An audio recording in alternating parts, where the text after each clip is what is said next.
ಸಂಸಾರ ಚಂದ ಆಕತಿ, ಪಾರಮಾರ್ಥ ಚಂದ ಆಕತಿ.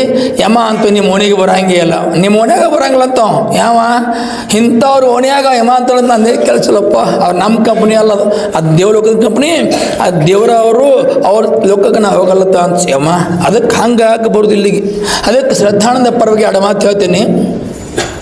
ನಾವು ಸಣ್ಣವ್ರು ಇದ್ದೀವಿ ರೀ, ಸಣ್ಣವ್ರು ಅಂದ್ರೆ 2007ರಾಗ, ಯಾವಾಗ ರೀ 2007ರಾಗ ತೇರಾ ಮೈಲಕ್ಕೆ ನಾವು ಇದ್ದೀವಿ, ಸೊಲ್ಲಾಪುರ ತಾಲೂಕು.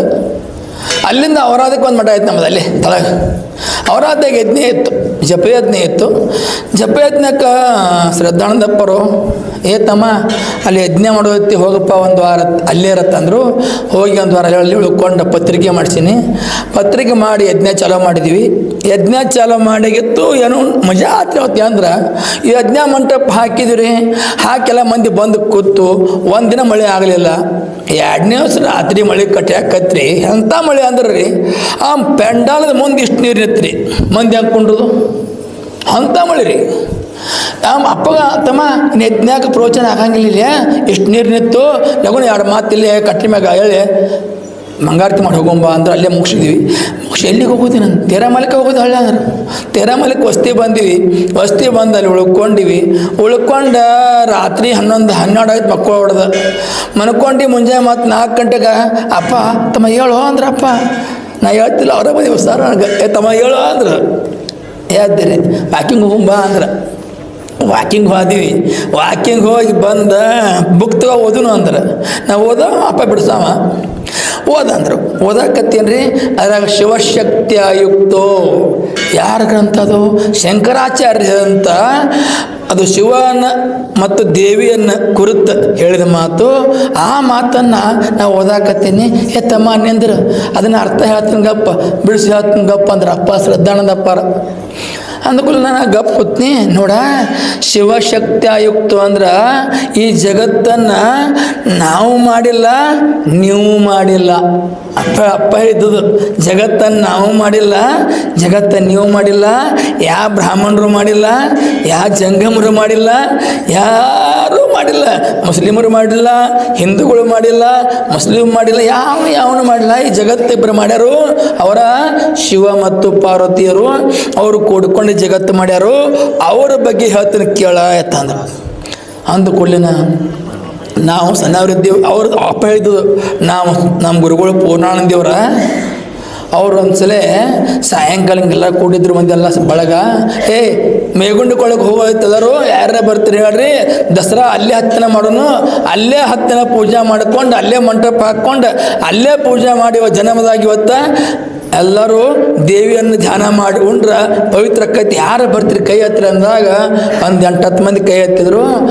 ಹಂಗೆ ಬರಲಪ್ಪ, ನಿಮ್ಮ ಪುಸ್ತಕ, ನಿಮ್ಮ ಪೂಜಾ ಗಂಟ ಎಲ್ಲ ನೀವು ಬರ್ತಿರೋದು, ನಿಮ್ಮ ಜವಾಬ್ದಾರಿ ನಿಮ್ದು, ಯಾರು ಮುಟ್ಟುವಂಗಿಲ್ಲ. ನೀವು ಜಾಡ್ ಹೋಗ, ನೀವು ಚರಿಸಿ ಐತಿ ನಿಮ್ಮದು, ತಾಡ್ಸಿ ಐತಿ ನಿಮ್ಮದು, ಹಿಂಗೆ ಬರಬೇಕು ಅನ್ನೋದ್ರ. ಅವಾಗ ಎಲ್ಲರೂ ತಮ್ಮ ಗಂಟು ಕಟ್ಕೊಂಡು ಅಲ್ಲಿಗೆ ಬಂದಿರೋದು ಮೇಗುಂಡಕ್ಕೆ ಕೊಳ್ಳಕ್ಕೆ ಬಂದು ಮಂಟಪ ಹಾಕಿದ್ರತ್ತ. ಮಂಟಪ ಹಾಕಿ ಬಾಳೆ ಮರಿ ಕಟ್ಟಿದ್ರು, ಕಬ್ಬು ಕಟ್ಟಿದ್ರು, ದೇವಿ ಫೋಟೋ ಇಟ್ಟರು, ಹೋಮಾಲಿ ಹಾಕಿದ್ರು. ದಿನ ಬೆಳಗ್ಗೆ ಎದ್ದು 4 ಗಂಟೆಗೆ ಜಳಕ ಮಾಡಿ ಬಂದು ಪೂಜಾ ಕೂತ್ರಪ್ಪ ಅಂದ್ರೆ 1 ತಾಸು 2 ತಾಸು ತಕ್ಕ 3 ತಾಸು ಹೋಗಿ 4 ತಾಸು ಹೋಗಿತ್ತದ. ಆಮ್ಯಾಗ ಕಟ್ಟು ಹಿಂಗೆ ಪ್ರಸಾದ ಮಾಡೋದು. ಪ್ರಸಾದ ಮಾಡ್ಕೊಂಡು ನಂತರ ಹಿಂಗೆ 1 ದಿನ ಹೋಯ್ತು, 2 ದಿನ ಹೋಯ್ತು, 3 ದಿನ ಹೋಯ್ತು, 9 ದಿನ ಆಗಿತ್ತ. ಅವಾಗ ಅಪ್ಪ ಹೇಳುತ್ತೆ, ನಾಳೆಗೆ ದೇವಿ ಬೆಟ್ಟಕಾಳ. ಯಾರಿಗೆ? ನಾಳೆ ದೇವಿ ಬೆಟ್ಟಕಾಳು, ಲಘು ಹೇಳ್ರಿ, ಜಾಕ ಮಾಡ್ರಿ, ಪೂಜೆ ಹೋಗ್ಕೊಂಡ್ರಿ, ನಾಳೆ ದೇವಿ ಬೆಟ್ಟಕಾಳ ಹೇಳ್ಬಿಟ್ರತ್ತ. ಅವಾಗ ಮಂದಿ ಹೇಳೋದು, ಅಪ್ಪ ಎಷ್ಟು ಗಟ್ಟಿ ಹೇಳ್ತಾನೋ, ಹೆಂಗಿದ್ದೇರಿ ಅವ್ರಿಗೆ ಅಂತ ತಿಳ್ಕೊಂಡು ಹೇಳಿದಾಗ ಆಮ್ಯಾಗ ಹೇಳ್ತೀನಿ ಅವ್ರು ನೀವು ಅಪ್ಪ. ಆಮೇಲೆ ಹೇಳ್ತಾನೆ ದೇವಿ ಪೂಜೆ ಕೂತು ಒಟ್ಟರು ಜಕ ಮಾಡಿ ಬಂದು ಪೂಜೆ ಕೂತ್ರತ್ತ. ಮರುದಿನ ಕಡಿದ ಮುಕ್ತಾಯಕ್ಕೆ ಪೂಜೆ ಕೂತ್ರತ್ತ. ಪೂಜಾ ಕೂತ ಮ್ಯಾಗ ಏನಾಯ್ತು ಅಂದ್ರೆ ಅಲ್ಲಿಗೆ 18 ಮಂಗಳಾರತಿ ಮಾಡ್ಕೊಂಡು ಮಂಗಳಾರತಿ ಎತ್ತಕತ್ತಿರತ್ರಿ ದೇವಿ ಬಂದ್ಲ. ಹೆಂಗೆ ಬಂದ ದೇವಿ ಅಂದ್ರೆ ಈಶಾನ್ಯ ದಿಕ್ಕಿಗೆ ನೀಲಿಕಿರಣ ಬಂದದ್ರಿ. ನೀಲಿಕಿರಣ ಬಂದು ಮಂಟಪ ಮ್ಯಾಗ ಪೂರ ಕಿರಣ ಹೆಂಗೆ ಬ್ಯಾಟ್ರಿ ಸಿಗಿದಂಗೆ ನೀಲಿಕಿರಣ ಬಂದು ಅಂತ್ರಿ. ಅವಾಗ ಕಬ್ಬ ಮತ್ತು ಬಾಳೆ ಮರಿ ಕಟ್ಟು 9 ದಿನ ಆಗ್ಯದ. ಏನಾಗಿರ್ತಾವ್ರಿ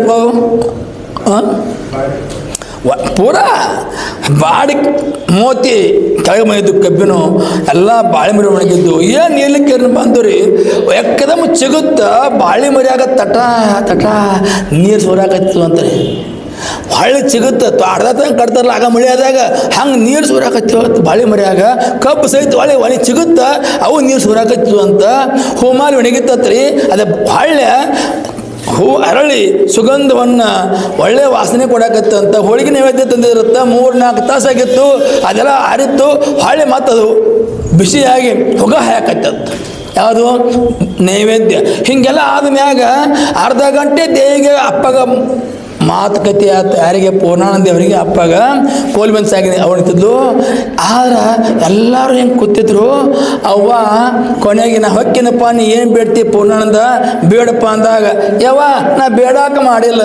ನಮ್ಮ ಗುರುಗಳು ಶಿವಾನಂದಪ್ಪರು ಹೇಳಿದ್ರು ನನಗೆ, ಜಗತ್ತಿಗೆ ತಾಯಿದಾಳಪ್ಪ, ಆಕೆ ಅನ್ನ ಹಾಕ್ತಾಳು, ಮಕ್ಕಳಿಗೆ ಮಳೆ ಕೊಡ್ತಾಳೆ, ಬೆಳೆ ಕೊಡ್ತಾಳ, ಆ ತಾಯಿ ಎಲ್ಲ ಮಕ್ಕಳನ್ನ ಕಾಯ್ತಾಳ, ಅವಕ್ಕೆ ಅದಾಳಪ್ಪ ಜಗತ್ತಿನ ತಾಯಿ ಅಂತ ಹೇಳಿದ್ರು. ಆಕೆ ಕಾಣ್ತಾಳ, ಭಕ್ತಿ ಮಾಡ್ರಿ ಅಂತ ಹೇಳಿದ್ರು. ಅದಕ್ಕೆ ನಾವು ನೋಡಾಕ ನಾವು ಭಕ್ತಿ ಮಾಡಿದ್ವಿ, ಬೇಡಾಕಲ್ಲ.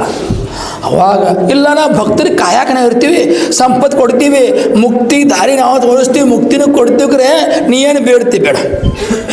ಅವಾಗ ತಾಯಿ ಏನೂ ಬೇಡ ಅಂದಾಗ ನಿನ್ನ ನಿನ್ನ ಯಾರು ಧ್ಯಾನ ಮಾಡ್ತಾರ ಅವ್ರಿಗೆ ಒಳ್ಳೇದಾಕತ್ತಿಕೊಂಡು ದೇವಿ ಹೇಳಿ ಹೋದ್ಲತ್ತ. ಹೋದ ಮ್ಯಾಗ ಅಪ್ಪ ಸಾಕಾಸ ಏತಮ್ಮ ದೇವಿ ಬಂದ್ಲ, ಮಾತಾಡಿದ್ಲ, ಯಾರಿಗೆ ಬೆಟ್ಟ ಕೇರುತ್ತೆ, ಒಬ್ಬನ ಕೇರುತ್ತೆ. ನಿನಗೂ ಯಾವಪ್ಪ ನಮಗೆ ಅವ್ವ ಕಂಡಂಗೆ ಆಯ್ತು, ಯಾರ ಮನೆಯನ್ನ ತಾಯಿ, ನಿನಗೆ ನಮ್ಮ ಅಕ್ಕ ಕಂಡಂಗೆ ಆಯ್ತು, ನಿನಗೆ ತಂಗಿ ಕಂಡಂಗೆ ಆಯ್ತು, ನಿನಗೆ ಮಗಳು ಕಂಡಂಗೆ ಆಯ್ತು, ನಿನಗೆ ನನ್ನ ಹೆಂಡತಿ ಕಂಡಂಗೆ ಆಯ್ತಪ್ಪ ಆಯ್ತು, ನಿನಗೂ ನಮ್ಮ ಮಗಳನ್ನ ಗೆಳತಿ ಅವಾಗ ಅರ್ಥ ಇಲ್ಲ ಹೊಲ್ಸಿದಾವು.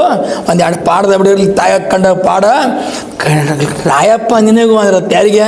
ಶ್ರದ್ಧಾನಂದಪ್ಪ. ರಾಯಪ್ಪ ನಿನಗೆ ಯಪ್ಪ ಹಸಿರು ಸೀರೆ ಮಿಣಕ್ ಸ್ವಲ್ಪ ಕಾಣ್ತಿತ್ತು, ಕೈಯಾಗ ಅನ್ನದ ಬುಟ್ಟಿತ್ತು, ಒಂದು ಚಮಚೆ ಇತ್ತು, ಇಷ್ಟ ಕಾಣಕತ್ತಿತ್ತು. ಅಪ್ಪ ಹಾಂ ರಾಯಪ್ಪ, ಜಗತ್ತಿನ ನಿನ್ನ ಜಗತ್ ಕಲ್ಯಾಣ ಆಕತಿ, ನಿನ್ನಿಂದ ಆಗ್ಬೋದು. ಯಾರಿಂದ 36 ಮಂದಿ ಆಗಿ ಒಟ್ಟು ಭೋಜನಕ್ಕೆ ಬಂದವು. ಯಾವ ಬ್ರಹ್ಮ